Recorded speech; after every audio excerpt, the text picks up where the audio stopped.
Welcome back to MPL Recall. We just last talked about the potential MPL Season 7 dropouts. Now let's talk about one of the strongest teams in the league, bar none. Blacklist International recently got decoded, suffering their first series loss against Bren Sports. Finally, masasabi nating may nakadecode na sa Blacklist International, and we can also say that Blacklist has been exposed. Their weaknesses have been put to the surface, and it's at the hands of our world champions, our Season 6 champions, Bren Sports. Rockhart, we were all watching the games. We were all watching the matches. Some of us were watching it a little sooner or earlier than everyone else. Nasa studio tayo. And nagwala yung buong soundcheck. Nagwala yung buong prod team. Dahil for the first time, natalo ang Blacklist International. Honey Glaze, you watched it also via live stream. But I have a question, and we saw it earlier doon sa ating recap, no? Did Blacklist get tilted specifically after Game 2?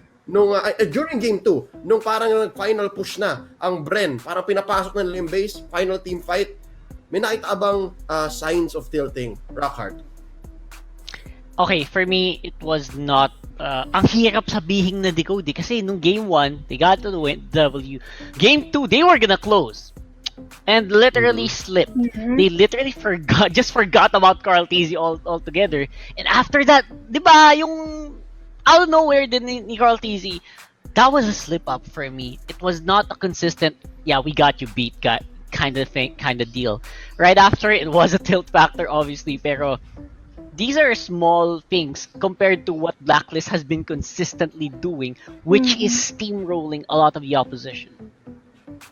Yeah. Well, to be fair, first time natin siya makita, so para andali niyang i-magnify, andali niyang sabihin, uy, tinan yung nangyari, oh. Di ba? It's sabihin natin, the fact na hindi siya madalas mangyari means mas mapapansin natin. It makes sense. And then going into Game 3, parang may konting tira-tira siya nun. It's hard for them to reset. And eventually, Bren came away with the victory. And this brings up another point. No? Nakita natin to during this series. It's specifically, Bren was able to outdraft Blacklist International. They were able to force Wise into playing other heroes.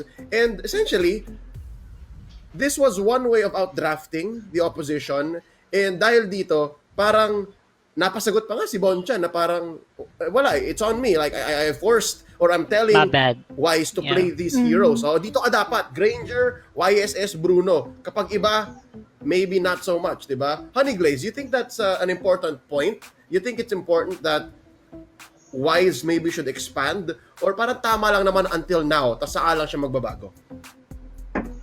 Very confusing on that part din talaga, Coach Leo, since hindi rin talaga natin expect na magkakaroon sila ng core Benedetta for the side of Bren. Pero going back into your question, maybe tama na na mag-stick lang muna siya into the heroes na kaya niya talagang ilabas yung potential ng hero na yon up against Bren. So ang pinaka nakakagulat, gusto ko lang isingin na nakakagulat talaga na biglaan na lang na hindi Lancelot yung pinili dito ng Bren Esports as we were all expecting, since katulad nga ng lagi nilang sinasabi na it's always the Lancelot that could counter out the Roger. But in this time, Benedetta ang nakapag-ano sa kanila, nakapag-secure ng win up against Blacklist.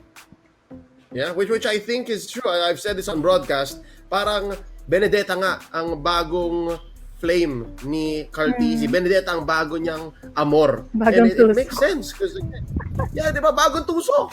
Bago.